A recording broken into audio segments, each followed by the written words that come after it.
notre héros s'apprête à déchaîner une technique redoutable, le véritable renversement de l'hirondelle de style Gonu. Face à deux imposants démons ailés, son regard intense trahit la précision mortelle de la lame à l'éclat noir. Le champ de bataille vibre d'impatience. D'un coup rapide et décisif, la lame maudite du héros tranche l'un des démons, provoquant un rugissement de douleur. L'autre démon chancelle, sous le choc, peinant à comprendre la puissance soudaine et écrasante. Calme et inflexible, notre héros s'avance, promettant de partager la force mortelle de sa lame maudite comme un sinistre souvenir de leur voyage aux enfers. Bien qu'il ait du mal à se souvenir de son nom, le héros affirme avec conviction son identité de samouraï. Incarnant l'esprit et la détermination d'un véritable guerrier, le démon survivant, stupéfait et désespéré, exige de savoir qui il est vraiment, avec une confiance inébranlable. La seule présence du héros en dit long sur le champ de bataille. Le groupe se tient uni devant un grand château, chacun rayonnant de sa force et de sa détermination unique. Le guerrier confiant en tête empoigne son épée, prêt à relever les défis à venir, tandis que les autres affichent un mélange de détermination, de grâce et de préparation. Ensemble, ils incarnent une puissante alliance, prêts à affronter l'inconnu. La scène se déplace vers un cadre moderne où le protagoniste découvre le frisson et le danger des achats en ligne. Un monde où un simple clic suffit. Submergé mais exalté, il ne peut s'empêcher de déclarer que cette nouvelle expérience est absolument géniale.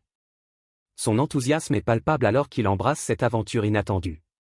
Le héros offre passionnément son âme à la lame maudite, implorant son pouvoir d'exaucer son vœu dans le monde moderne. Le protagoniste est captivé par l'art et le développement de l'univers de l'histoire.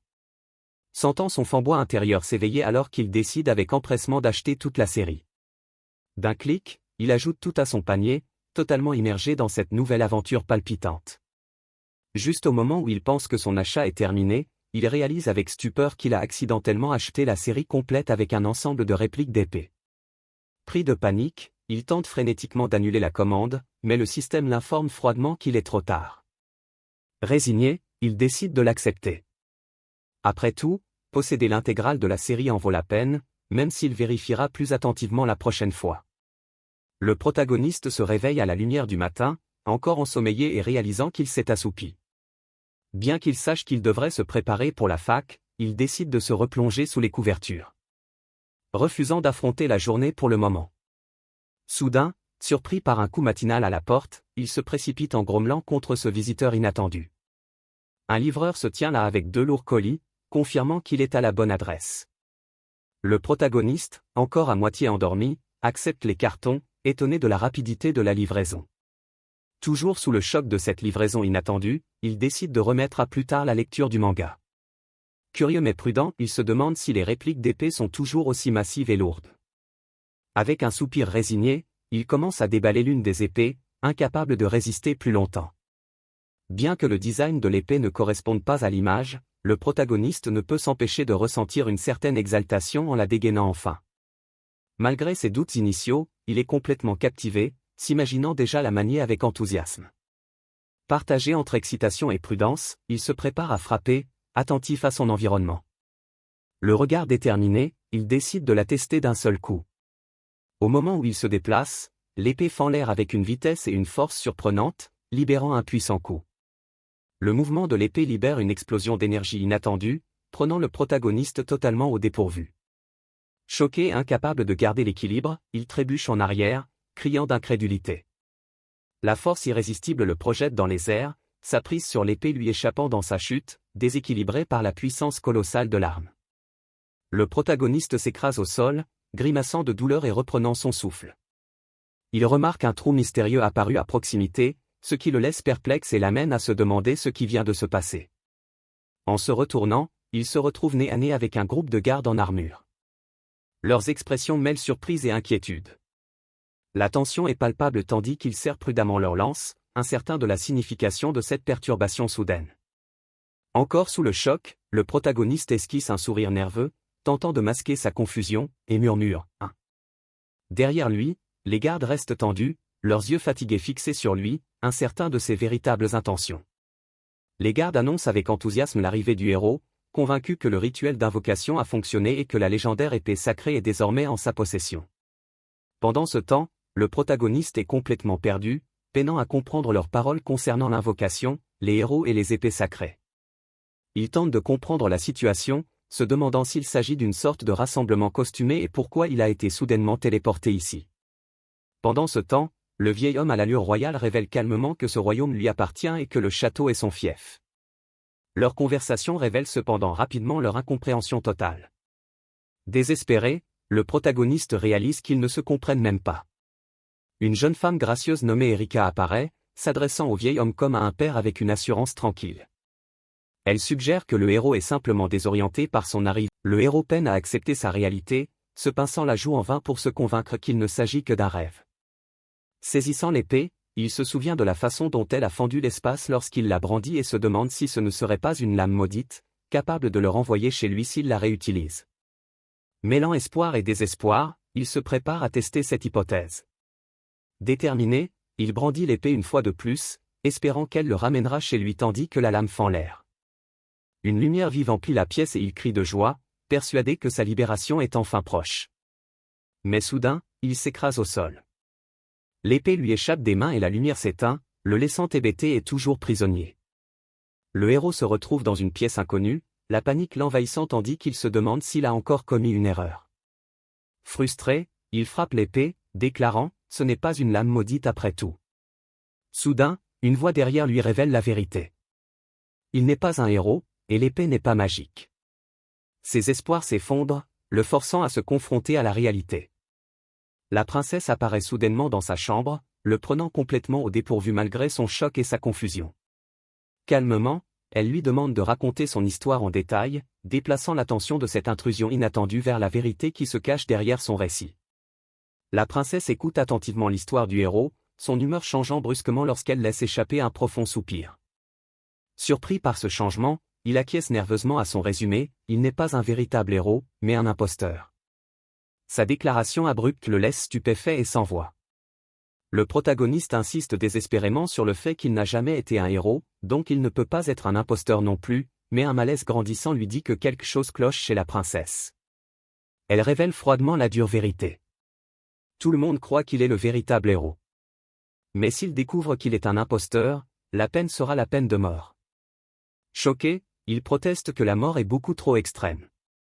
Mais la princesse reste inflexible. Et la princesse l'accuse fermement d'usurper l'identité du héros, ignorant ses protestations. Il réalise soudain que tout le monde, y compris son père, croit sincèrement à sa fausse identité. Elle lui offre alors un choix terrible, le laissant abasourdi et en quête désespérée de réponse. La princesse lui lance un ultimatum glaçant, soit il accepte l'exécution telle qu'elle, soit il doit véritablement vaincre le roi démon en tant que héros. Le poids de ce choix soudain, entre vie et mort, s'abat sur lui, ne lui laissant aucune place à l'hésitation. Le protagoniste se voit imposer un ultimatum bouleversant, affronter la mort ou devenir un héros pour vaincre le seigneur démon. Le poids de cette exigence soudaine le laisse sous le choc, incrédule, peinant à comprendre la tâche impossible qui lui est imposée. Une silhouette imposante s'avance. Une femme majestueuse, vêtue d'une armure somptueuse, dégageant confiance et autorité. Derrière elle, le protagoniste serre son épée, les yeux emplis d'incertitude. Tandis que le poids de sa nouvelle réalité l'accable, le château se dresse en arrière-plan, témoin silencieux du carrefour fatidique qui se présente à eux. La femme insiste, vaincre le seigneur démon est la seule chose qui compte, qu'il soit un véritable héros ou non. Accablé, le protagoniste proteste, affirmant qu'il lui est impossible d'y parvenir. Elle l'avertit froidement que refuser d'essayer signifie une mort certaine, sans le moindre effort, le laissant face à l'écrasante réalité de son choix. Le protagoniste proteste, insistant sur le fait qu'il n'a jamais combattu, mais la femme en armure reste inflexible. L'exécution est la seule alternative au combat. Tandis qu'il contemple son passé sombre et la possibilité d'une vie sans souffrance, le doute et l'hésitation l'assaillent. Soudain, une nouvelle silhouette surgit, l'épée à la main, prête à changer le cours du destin. Le protagoniste, absorbé par ses pensées, avoue ne pas avoir terminé sa lecture du manga, laissant la jeune fille perplexe. Soudain, il explose de détermination, criant qu'il relèvera le défi, vaincra le seigneur démon et deviendra un véritable héros. Sa résolution marque un tournant décisif, il est prêt à affronter l'impossible. Avec un sourire confiant, la jeune fille déclare leur destin scellé, marquant le début du périple du protagoniste, héros destiné à affronter le seigneur démon de front. Mais la réalité le rattrape vite, révélant que le chemin à parcourir est loin d'être simple. Épuisé et trempé de sueur, le protagoniste peine à reprendre son souffle tandis que ses camarades s'inquiètent pour lui. Malgré ses assurances, il admet que ce mois d'entraînement intensif est accablant, d'autant plus qu'il n'a pas fait de sport depuis le lycée et qu'il est plutôt casanier. Ses amis s'inquiètent, mais se rappellent qu'ayant été choisi par l'épée sacrée, il devrait en être capable, non? L'arrivée de D'America change instantanément l'atmosphère. Sa présence assurée impose le respect. Et la nervosité du protagoniste est palpable lorsqu'elle le met en garde, sur un ton enjoué, contre la révélation de sa véritable identité. Se reprenant rapidement, il s'incline profondément, submergé par l'honneur de la rencontrer. Avec un sourire radieux, elle galvanise le groupe, insufflant une détermination renouvelée à affronter le Seigneur Démon. Les compagnons encouragent le héros, l'exhortant à ne pas faiblir alors qu'il redouble d'efforts. Le sourire confiant de Lady Erika révèle un intérêt personnel plus profond pour sa réussite. Ces encouragements enjoués masquent une résolution inébranlable. Pendant ce temps, le protagoniste serre les dents, la sueur ruisselant sur son front, luttant contre l'épuisement avec une détermination farouche. Le voyage du héros commence par un entraînement physique exténuant pour endurcir son corps, suivi des leçons de la princesse sur le monde divisé qu'il habite désormais. Ce royaume est divisé en deux. L'Est est gouverné par les humains et l'Ouest est dominé par le Seigneur Démon et ses armées. Le monde est divisé entre l'Est, gouverné par les humains, et l'Ouest, dominé par les forces du Seigneur Démon. Elle balaie d'un revers de main tout espoir, affirmant catégoriquement que ce ne sera pas avec lui. Le héros se demande, inquiet, si vaincre le Seigneur Démon signifie qu'ils seront dispensés de mariage. Mais la princesse précise aussitôt que, puisqu'il est un imposteur, il est exempté de mariage et même d'exécution. Elle révèle avec assurance son véritable objectif, parcourir le monde et trouver l'âme sœur à sa manière. Affranchi des traditions, le héros reste stupéfait et ne sait comment réagir à cette déclaration audacieuse. La princesse souligne que leurs objectifs convergent, son désir de survivre et sa quête d'un époux, suggérant ainsi un intérêt commun. Le héros demande prudemment si cela signifie qu'ils sont alliés pour le moment, ce à quoi elle acquiesce avec un sourire confiant, malgré le sentiment d'être piégée sans son aide. Et elle accepte à contre-cœur leur alliance fragile, car elle l'avertit de ne faire aucun compromis durant son voyage. Quelques jours plus tard, l'endurance du héros s'est nettement améliorée grâce à un entraînement quotidien intensif. Lorsqu'on lui demande ce dont il a besoin ensuite, la princesse lui présente une grande boîte, expliquant qu'un héros a évidemment besoin d'un équipement adéquat. Le héros regarde la boîte, surpris et curieux de son contenu. La princesse révèle que le tailleur royal a confectionné la tenue à partir d'informations provenant du monde du héros, la présentant comme un équipement essentiel. Surpris et impressionné, le héros ne peut s'empêcher d'exprimer son enthousiasme. Elle lui rappelle d'être reconnaissant pour les efforts déployés pour le préparer. Le héros rayonne de joie, louant la tenue qui s'accorde parfaitement avec son épée et lui donne un style incroyable. La princesse explique que les vêtements ont été conçus pour une grande liberté de mouvement, taillés spécialement pour son katana unique. Emporté par un enthousiasme grandissant, le héros repense au voyage qu'il a entrepris tandis que la princesse le regarde d'un air doux et pensif. La princesse invite le héros à entrer et lui présente deux fidèles compagnons qui se joindront à leur quête pour vaincre le Seigneur Démon. Arca le guerrier et Semarina Laurence la sainte se tiennent prêts à soutenir le héros dans ce périlleux voyage. Le héros rencontre nerveusement les nouveaux membres du groupe et se présente comme Suji. Surpris par leur attitude décontractée et enjouée, il se demande si ces deux-là font vraiment partie de son équipe. Un compagnon remarque en plaisantant que Suji n'a pas l'air très héroïque, ce qui provoque une réprimande amicale de la part de la sainte, tandis que le guerrier tente de minimiser la remarque en la qualifiant de mauvaise habitude. La sainte Somiena se présente alors formellement, exprimant son dévouement à répandre la lumière de la déesse et son enthousiasme à travailler aux côtés du héros. Impressionné par sa présence imposante, le héros balbutie nerveusement un bonjour, intérieurement stupéfait par sa taille tandis qu'elle lui adresse un sourire chaleureux. Il ressent soudain un froid inquiétant, accentuant son malaise. Le doute s'insinue dans l'esprit du héros tandis qu'il observe son groupe étrange et apparemment fragile, se demandant s'ils sont vraiment assez forts pour affronter le Seigneur Démon. Malgré son incertitude, l'un de ses compagnons l'interpelle nonchalamment, brisant le silence tendu. La jeune fille rappelle au groupe que leur départ est prévu pour le lendemain, prenant le héros au dépourvu. Il réagit avec surprise et une pointe de panique, visiblement pris au dépourvu par ce rappel soudain. Ses compagnons acquiescent joyeusement, signalant le début de leur voyage inattendu. La jeune fille insiste, leur départ est fixé au lendemain, prenant le héros totalement au dépourvu. Son expression choquée révèle son impréparation, tandis que les autres réagissent avec enthousiasme et impatience. Cette annonce soudaine marque le début inattendu de leur périple.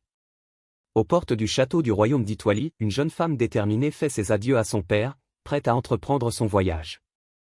L'avertissement solennel de son père, l'exhortant à la prudence, résonne encore tandis que l'aventure commence officiellement. Le roi confie solennellement à l'héroïne la sécurité de sa fille Erika et le destin du royaume et de l'humanité. Avec une détermination inébranlable, l'héroïne jure de vaincre le roi démon, rassurant le monarque sur le fait que la mission est entre de bonnes mains. La gratitude sincère du roi révèle le lourd fardeau qui pèse désormais sur les épaules de l'héroïne. Tandis que la calèche s'éloigne du château, l'héroïne pousse un soupir de soulagement, songeant à l'accueil chaleureux du peuple. Son compagnon lui rappelle que leur voyage attirera constamment l'attention et l'exhorte à s'habituer à la notoriété qui les suit désormais. Il l'avertit que la divulgation de certaines informations pourrait être catastrophique, ce qui rend l'héroïne nerveuse, malgré la menace de guerre qui plane. Les alentours restent étonnamment calmes, laissant présager une paix trompeuse. L'héroïne les rassure avec assurance, leur royaume est le plus vaste et le plus sûr du monde des humains. Les forces du roi démon n'ayant pas encore franchi ses frontières, et bien qu'elle se demande si elle l'est déjà clairement exprimée, elle rappelle au héros que des monstres rôdent partout dans ce monde, ce qui le pousse à insister nerveusement sur le fait qu'il s'en souvient parfaitement. Avec un doux sourire, elle lui conseille de rester vigilant et l'appelle par son nom, Suji, le prenant au dépourvu. Elle explique ensuite que lors d'un si long voyage, il est naturel que les compagnons proches s'appellent par leur nom, ce qui le déconcerte quelque peu. L'héroïne l'invite chaleureusement à l'appeler Smyrna sans hésiter, ce qu'il accepte avec joie, s'efforçant de suivre le rythme. Il décide de l'appeler aussi Erika, mais le regard sévère de la troisième compagne l'avertit de ne pas se sentir trop à l'aise. Soudain, un frisson désagréable lui parcourt l'échine, le prenant au dépourvu. L'héroïne, taquine, lui tapote les mains en lui disant qu'il est enrhumé et prie pour sa guérison, ce qui le met mal à l'aise. Soudain, une agitation soudaine attire son attention, une calèche surgit à toute allure, le surprenant. Le groupe est bousculé, provoquant un contact accidentel et gênant qui embarrasse le héros et indigne l'héroïne. Alors que la tension monte, un nouvel arrivant se précipite, les avertissant d'urgence que des monstres sont apparus à proximité. Les compagnons se préparent aussitôt à affronter la menace imminente. Une meute de loups gris leur barre le passage, les encerclant et les forçant à se battre. Malgré son aversion pour les combats inutiles, l'héroïne se prépare et appelle Suji. Il répond avec détermination, se ralliant pour affronter la menace de front. Le groupe organise rapidement sa défense, l'héroïne prend le flanc droit et Suji le gauche, tandis qu'un autre il surmonte sa peur pour protéger le groupe. Mais au moment où il avance, quelque chose d'inattendu accroche son pied, le surprenant et le figeant sur place. Alors que les loups se rapprochent, le pied de Suji s'accroche à quelque chose, le déséquilibre et il trébuche, les yeux écarquillés d'alarme. Tandis que les bêtes féroces se rapprochent dangereusement, instinctivement, il adopte une position défensive, prêt à combattre malgré ce contretemps soudain. Au moment où le loup bondit, un pic acéré lui transperce le flanc, stoppant net son attaque. L'héroïne, calme et concentrée, avertit le héros de ne pas baisser sa garde. Décontenancé mais reconnaissant, il s'excuse aussitôt, comprenant que le combat est loin d'être terminé. D'un puissant coup, l'héroïne terrasse sans effort le dernier loup, sa confiance rayonnante lorsqu'elle proclame sa victoire.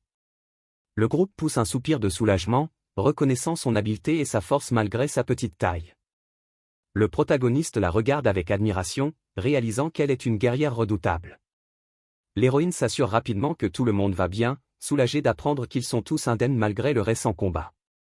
Remarquant une petite égratignure sur Arka, elle le met en garde avec douceur contre tout effort excessif.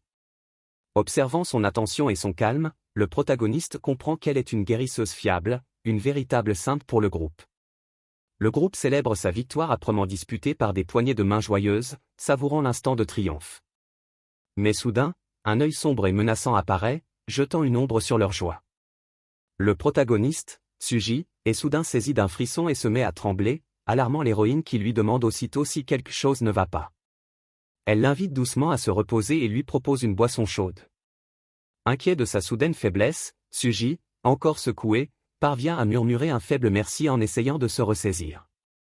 Au même moment, une voix sinistre révèle que les renseignements de l'ennemi concernant le déplacement du groupe du héros étaient exacts, laissant présager une menace imminente. Un démon imposant et musclé, doté d'ailes et de cornes, apparaît soudainement devant eux. Saluant le héros avec assurance, Suji, pris au dépourvu et alarmé, exige de connaître l'identité de l'étranger, tandis que le groupe réagit avec stupeur et tension. L'imposant démon se présente fièrement comme le seigneur Palpato, l'un des 7 membres d'élite du roi démon. Stupéfaits, les membres du groupe réagissent avec un mélange de peur et d'incrédulité, peinant à comprendre la présence d'un ennemi aussi puissant dans le royaume d'Ito, supposément sûr. La tension monte lorsque l'un d'eux exige avec insistance une explication concernant cette intrusion alarmante. Le seigneur démon déclare froidement être venu sur ordre du roi démon pour éliminer les éléments dangereux comme eux. L'héroïne exige de savoir pourquoi un officier ennemi de haut rang se trouve en un tel endroit. Tandis que le démon se moque de l'incapacité de l'héroïne à vaincre des ennemis de moindre importance, un allié inquiet remarque Suji tremblant de colère et l'appelle silencieusement. La frustration atteint son comble lorsqu'Arka proteste avec véhémence contre la stratégie inconsidérée du roi démon d'envoyer un boss d'élite dès le début. Elle insiste sur le fait que les héros doivent affronter des ennemis plus faibles pour devenir plus forts. Malgré les avertissements de se retenir, elle déclare avec défi que leur mission est de vaincre le roi démon lui-même. Refusant d'être intimidée par la présence du démon d'élite, la tension monte encore lorsqu'un autre allié tente en urgence de l'empêcher de se précipiter dans le danger. Poussant un cri de guerre féroce, l'héroïne se jette en avant, abattant son arme sur le seigneur démon. Il bloque l'attaque sans effort, un sourire narquois aux lèvres, la narguant et déclarant son coup trop léger. L'intensité de leur combat s'accroît dans cette confrontation à haut risque. Le seigneur démon assène un coup de pied brutal, projetant Arka dans les airs avec un cri de douleur. Les yeux de Suji s'écarquillent d'alarme tandis qu'il appelle son nom en urgence, se précipitant pour la rattraper avant qu'elle ne touche le sol. L'intensité du combat laisse le groupe sous le choc et prêt à tout pour protéger leurs camarades. Malgré sa douleur, l'héroïne insiste sur le fait qu'elle va bien, minimisant l'inquiétude tandis que son allié s'assure anxieusement de son état. Mais le sourire menaçant du seigneur démon réapparaît, promettant de continuer à les frapper jusqu'à ce qu'ils cèdent, rendant le combat de plus en plus désespéré. La détermination du groupe vacille à mesure que les enjeux s'assombrissent. L'intensité du combat laisse le groupe ébranlé et prêt à tout pour protéger leurs camarades. Malgré sa douleur, l'héroïne insiste sur le fait qu'elle va bien, minimisant l'inquiétude de son allié qui s'assure anxieusement de son état. Mais le sourire menaçant du seigneur démon réapparaît, promettant de les anéantir, rendant le combat de plus en plus désespéré. La détermination du groupe vacille à mesure que la situation s'assombrit. L'intensité du combat laisse le groupe ébranlé et prêt à tout pour protéger leurs camarades. Malgré sa douleur, l'héroïne insiste sur le fait qu'elle va bien, minimisant l'inquiétude de son allié qui s'assure anxieusement de son état. Mais le sourire menaçant du seigneur démon réapparaît, promettant de les anéantir, rendant le combat de plus en plus désespéré. La détermination du groupe vacille à mesure que la situation s'assombrit.